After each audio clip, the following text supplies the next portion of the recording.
Bino. The chef with the bino tata. Onwa.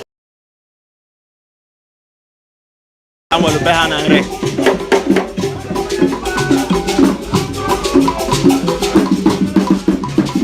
You know what? I know chef with but the Omenani Bokaine, getting up no Omenani Bonaganero. And I say a baragay boy on a serrani. I want to be Serra, why I've been on one in it.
Na nre dị na Aniocha wee na-asị gị talụ maka isere Amokwe TV ị na-abata live ị na-agwa ebe shi esere na-agwa ebe ị nọ na-eshe vidio igwe kredo mbem onye ọbụ ihe a na-abata na Ekenre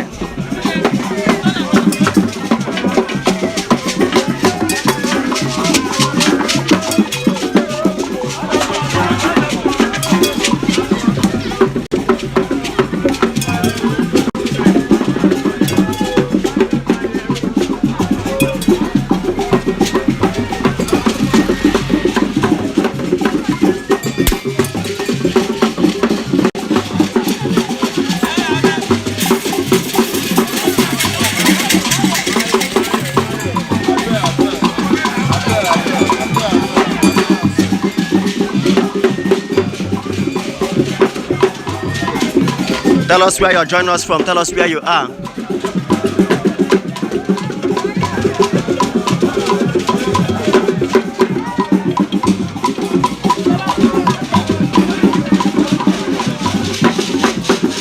Oh, no, Aniocha ka ị nọ ihe a.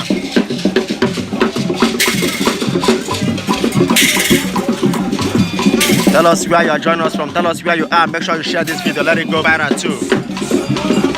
Ani Igbo na omenala Igbo ga-adị. I can akwado ihe a na-eme na Igbo. Anambra State ka anyị jere tata nwere obodo anyị na-anara eje. Anyị na-eje ebe dị iche iche n'ụwa niile.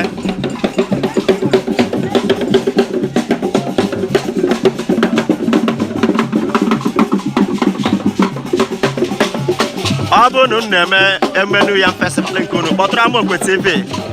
Anyị ga-eme ka ya bụ mmemme kewapụta ụwa niile mara maka ya. O nwere ebe anyị na-anara eje. Igwe kredo mbem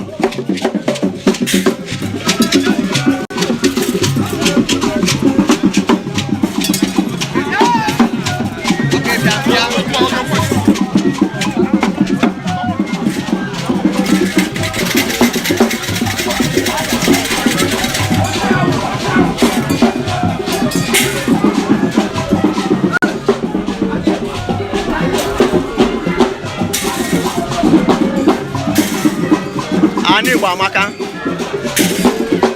ihe kwuru ka a na-eme ịbụ onye ma na-abata ị na-agwa ya ebe isi esere ya na-agwa ya ebe ị nọ n'ụwa niile na-agwa ya ebe ị nọ n'ụwa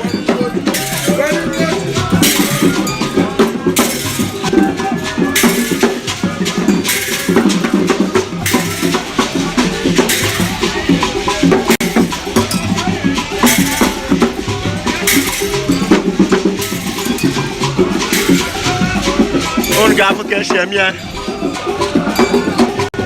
ọ na-adị egwu n'ebe Igbo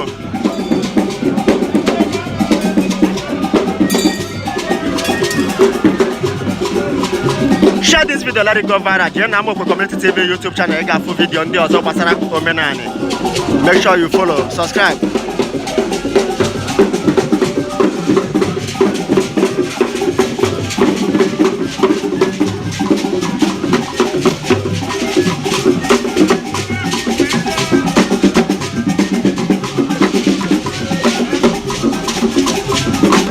Abata life ị na-agwa ya ebe isi esere na-agwa ya ebe ị nọ na-share video a.